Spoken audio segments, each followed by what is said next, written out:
Bonjour tout le monde, je vous souhaite la bienvenue à une autre capsule assez puissante intellectuellement, c'est-à-dire comment on dérive une équation qu'on appelle implicite. Je tiens à dire que tout ce que je vais vous jaser aujourd'hui, ça se retrouve dans mon document que j'ai fabriqué pour vous, le chapitre 10, équation implicite, les dérivées. Donc, si vous allez sur mon site web, vous allez pouvoir, bien sûr, le lire si vous avez de la difficulté à me comprendre là, dans mes mots aujourd'hui. Mais je pense qu'elle est super bien maîtrisée après cette capsule-là. Comment on trouve la dérivée d'une équation implicite grâce à une première façon de voir les choses, c'est qu'on appelle la notation de Leibniz. Qu'est-ce qu'une équation d'abord implicite? On a vu au secondaire à outrance des équations un peu plus appelées explicites, c'est-à-dire où le y était tel quel isolé, comme dans la droite suivante ou dans la fonction racine carrée ici. Par contre, parfois dans plusieurs équations qui existent, le y n'est pas isolé du tout. C'est-à-dire, il est pris avec un terme en x d'un même côté d'un membre d'une équation. Comme c'est le cas ici, x carré plus y carré égale à 9. Le y dans l'équation de ce cercle n'est aucunement isolé. Oui, je pourrais l'isoler assez efficacement. C'est-à-dire ici, en envoyant x carré avec le 9 en soustrayant, pour avoir ici que y serait égal à, je vais l'écrire pour montrer l'exemple. Donc ici, je pourrais assez bien isoler mon y comme étant plus ou moins racine carrée de 9 moins x carré. Par contre, si je vous demandais de dériver ici y, donc trouver y', on aurait à considérer deux fonctions, genre une fonction ici définie en deux parties, ce qui serait assez ardu pour rien. Tout à l'heure, je vais vous montrer comment on dérive la fonction suivante telle qu'elle en ne remodelant pas, c'est-à-dire ici en retrouvant les y isolés. Chose qui se fait vraiment très difficilement, isoler y de ces deux équations ici implicites. Essayez d'isoler facilement y de cette équation-là. Encore pire ici, vous aurez beaucoup de difficultés, sinon pratiquement infaisable. D'où la technique, dériver telle quelle les équations suivantes sans isoler y ici directement. Donc, on va dériver ensemble tantôt ce genre d'équation implicite par la technique notation de Leibniz. J'espère que vous êtes prêts! Là, évidemment, je ne suis pas naïf. Je sais qu'il y en a plusieurs parmi vous qui n'ont pas écouté la capsule qui traitait de comment bien maîtriser, comprendre cette technique qu'on appelait la dérivation en chaîne et ici que celle-ci, la notation de Leibniz. Donc, pour vous, ceux qui n'ont pas écouté, voici un bref rappel de ce qu'on entend par la notation de Leibniz. Il faut comprendre que dy sur dx, ça signifie y'. C'est pareil à dire la dérivée de y ceci par rapport à x. Donc, la dérivée de y par rapport à x est identique à la dérivée de y par rapport à u multipliée par, bien sûr, la dérivée de u par rapport à x. Vous en avez convenu que si on simplifiait les du ensemble, on aurait bien sûr la dérivée de y par rapport à ici x dy sur dx. Donc, c'est ce symbolisme-là, si on peut dire, qu'on va servir pour dériver l'exemple préalable que j'ai fait dans la capsule d'auparavant. Et ici, y égale à 2x³ plus 1, le tout au carré. Allons-y, au départ, il faut toujours poser u égale à ma parenthèse telle quelle. Donc, posons u comme étant, bien sûr, 2x³ plus 1. Alors, vous allez en convenir que si u égale 2x³ plus 1, ça signifie que y est pareil à dire u à la 2, chose assez évidente. Donc, je vais lire rapidement quand même. Trouvons y', c'est-à-dire la dérivée de y par rapport à x. Au départ, c'est pareil à dire la dérivée de y par rapport à u. La dérivée de y par rapport à u, c'était quelle 2u? Chose assez évidente, merci. Multiplié par des u sur dx, la dérivée de u par rapport à x, la dérivée de u par rapport à x. Prenons cette équation-là ici pour le faire, c'est-à-dire j'aurai 6x carré plus bien sûr 0. Donc, il me reste une étape à faire, u le substituer par son équivalent en termes de x. Donc, j'aurai ici le double de, bien sûr, u, qui était quel en termes de x, 2x³ plus 1, multiplié par 6x carré. J'arrête ici. Oui, je pourrais rentrer 2 dans la parenthèse et tout combiner ensemble, c'est facteur. Mais ce n'est pas le but ici de mon problème. Arrêtons ici. Voici la dérivée de y qu'on appelle ici y'. On va servir de cet exemple préalable pour maintenant, on est fin prêt à dériver ce qu'on appelle des équations implicites ensemble. Donc, allons-y par un vrai de vrai exemple, mais du moins petit. Trouvons ici la dérivée y' si la fonction était au départ x7 fois y3, le tout ici étant égal à x carré. Je tiens à dire que c'est l'exemple 10.1 de la page 39 de mon document. Ceux qui veulent se retrouver là, je l'ai fait d'une différente manière que je vais faire ici à l'instant, mais c'est le même problème qu'on va trouver ici la dérivée de cette fonction-là. Donc, première étape, si vous reconnaissez que gauche égale droite, c'est parce que la dérivée de gauche égale bien sûr la dérivée de droite. Je pense que c'est assez évident. Donc, on va dériver chaque côté d'abord de l'équation, chaque membre. Donc, allons-y. La dérivée de x7y3 par rapport, bien sûr, ici à x, c'est pareil à dire la dérivée de x carré par rapport ici à la variable x. Dérivée gauche égale dérivée droite. Là, je vais tranquillement. J'ai à faire la dérivée d'un produit. Par la proposition de la dérivée d'un produit, je vais aller ici en l'appliquant. C'est-à-dire, la dérivée d'un produit, c'est la dérivée du premier terme x à la 7 par rapport bien sûr ici à x fois tel quel l'autre facteur qui est ici pour moi y3 plus la valeur de l'expression, c'est-à-dire x7 tel quel fois la dérivée de l'autre facteur y3 sur ici des x. Donc, dérivée premier facteur laissant l'autre facteur intact plus premier facteur intact fois la dérivée, bien sûr, de mon dernier facteur. Telle est la proposition qui parle de la dérivée d'un produit. Égal, je vais le traiter intact pour l'instant, la dérivée de x carré par rapport ici à x. Donc, je vais en, bien sûr, ici, dérivant mes monomes. Donc, la dérivée de x7 par rapport à x est écrite ici, c'est clair, 7x6. J'abaisse ici mon facteur tel quel y3 plus x7 tel quel. La dérivée de y3 par rapport à x, j'aurai un grave problème. Pour l'instant, je vais laisser intact.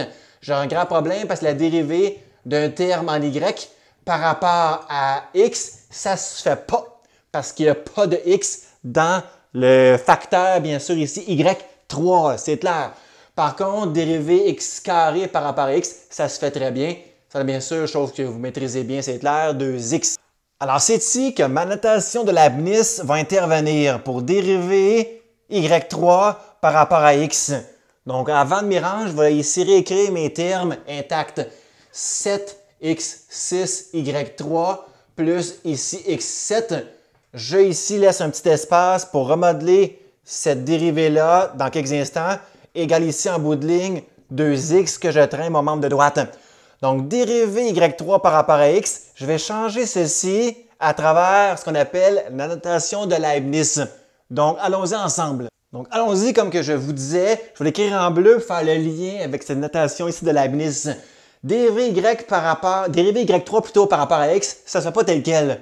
Donc, j'ai employé ce membre de droite de ma notation de Leibniz pour m'y prendre. Donc, le but, c'est faire ceci. Je veux dériver y3 par rapport à y, chose qui se fait.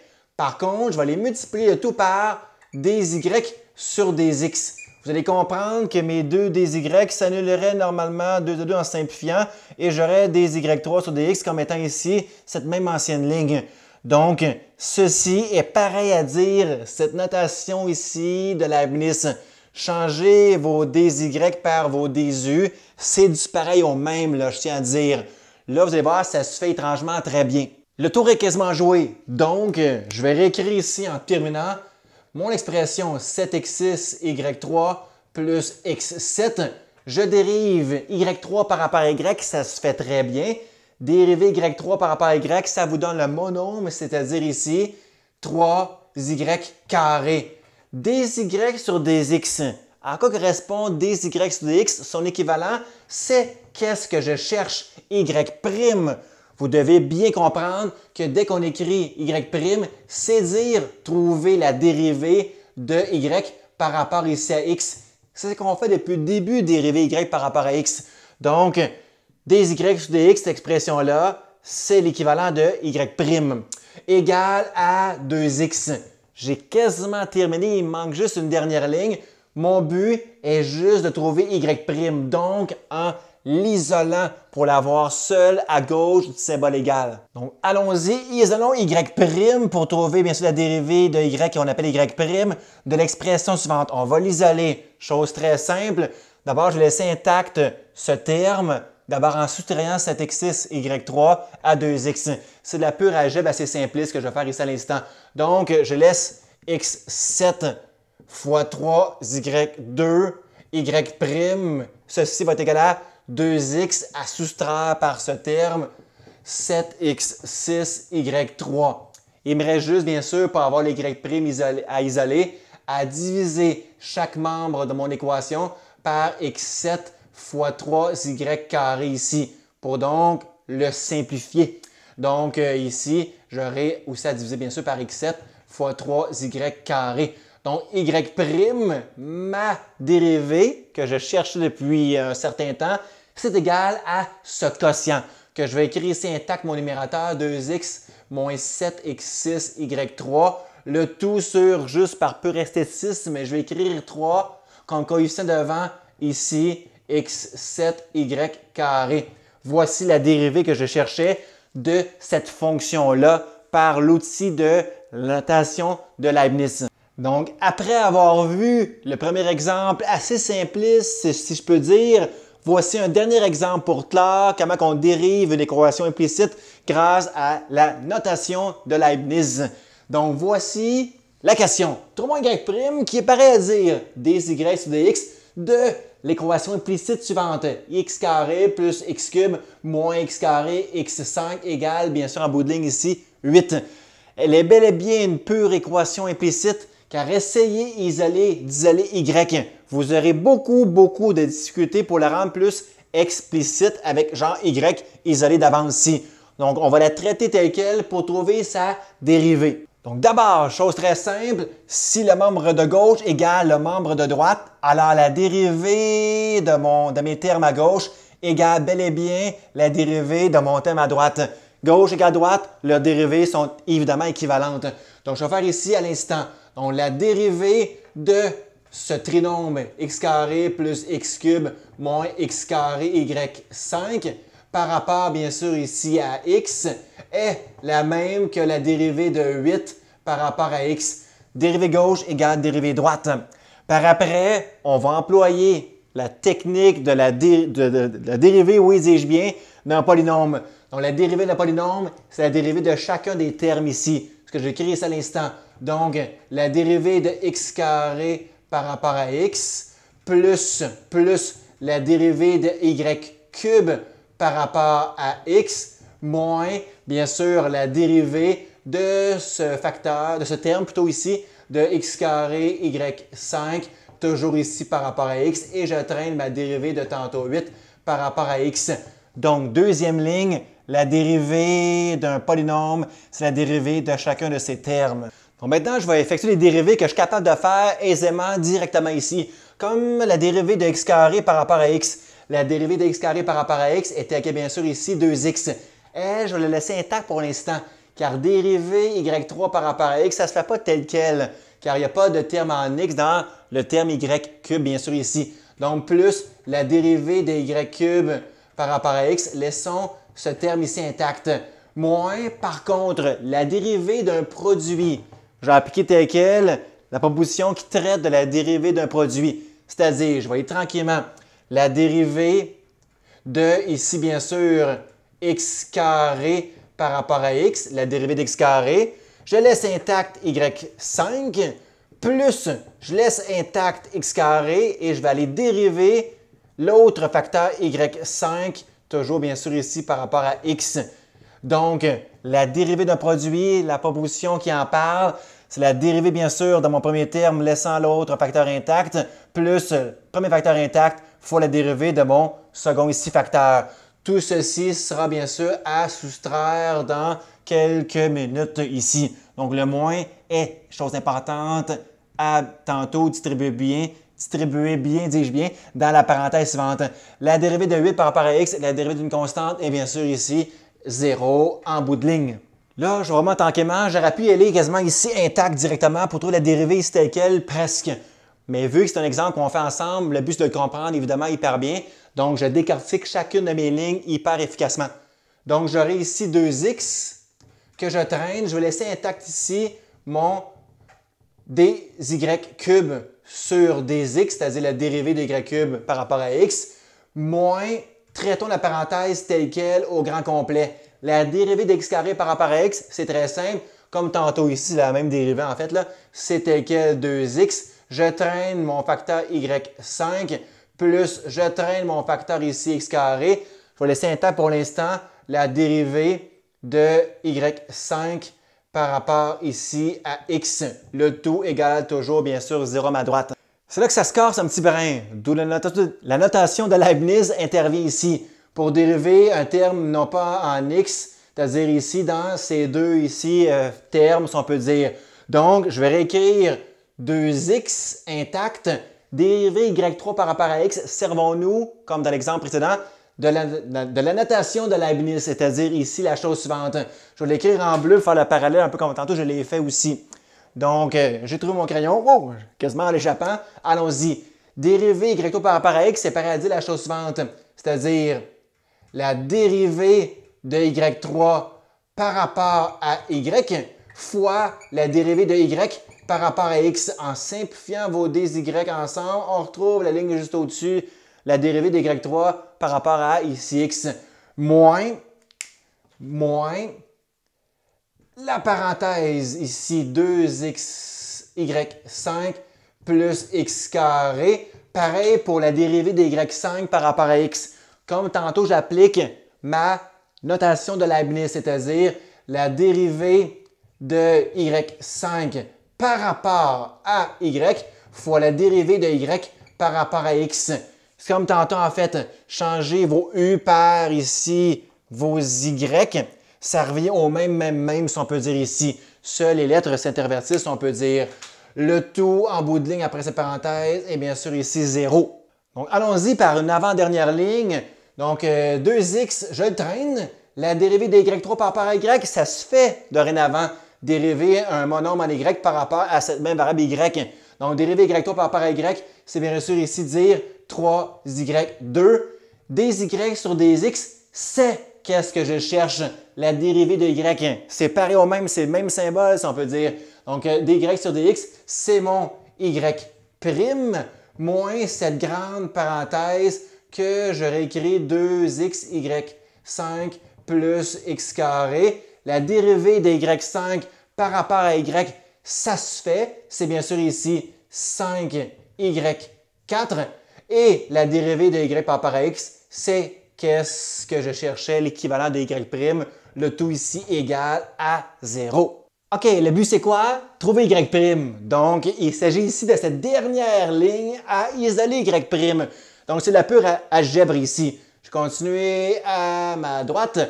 Donc, je vais juste embellir un peu plus cette dernière ligne en distribuant le moins dans la parenthèse suivante ici. Donc, je vais laisser intact 2x plus 3y carré fois y' moins 2xy5, 2xy5 et moins, bien sûr, tout ce terme qui serait bien sûr moins x carré fois 5y4 y', bien sûr, ici en bout de ligne, égale à 0.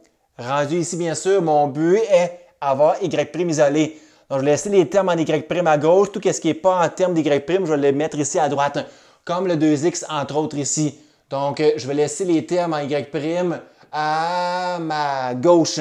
Donc, j'aurai ici 3y carré y' moins, je vais mettre ici par pur esthétisme le 5 devant ici mon facteur. Donc, moins 5x carré y4 y' égale 2x devient être moins 2x à la droite de mon équation et moins 2xy5 devient positif 2xy5 à ma droite de mon symbole égal. Rendu ici, ça se fait hyper bien. Mon but est d'isoler y. Pour ce faire, juste avant que je le fasse, je vais mettre y' en étant simple. Donc, j'aurai ici y' multiplié par une grande parenthèse qui sera bien sûr 3y carré moins 5x carré y4. Le tout égal à toujours moins 2x plus 2xy5. Le tour est joué. Je n'ai qu'à diviser sans l'écrire ici pour rien. chaque membre de l'équation par cette parenthèse 3y carré moins 5x carré y4. Donc, pour ce faire, mon y sera isolé, mon y prime plutôt, sera isolé à moins 2x plus 2x y5, le tout sur ce facteur, ici 3y carré moins 5x carré y4. Voici ma dérivée tant désirée de ma fonction ici, de mon équation implicite suivante. C'est quand même assez beau lorsqu'on y pense, traiter d'une dérivée d'équation implicite lorsqu'elle est quand même assez grande à traiter ici au départ comme équation. Donc, ceux qui veulent le refaire ou le relire, et dans mon document à la page 38, l'exemple que je viens de faire ici à l'instant, il prend une page entière. Donc, ceux qui veulent le relire par vous-même, c'est dans mon document, c'est mon site web, monsieurbaudot.com. Donc, c'est qu'est-ce qui met fin à comment on dérive une équation implicite grâce à la notation de Leibniz.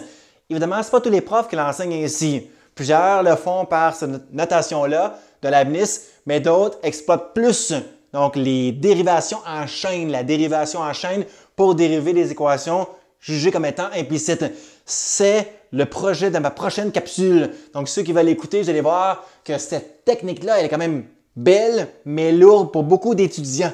Donc, ceux qui veulent faire une autre technique beaucoup plus simple au visuel, côté symbole, allez voir l'autre capsule que j'ai appelée dériver les équations implicites grâce à la dérivation en chaîne. Donc, on se voit donc plus tard. Donc, après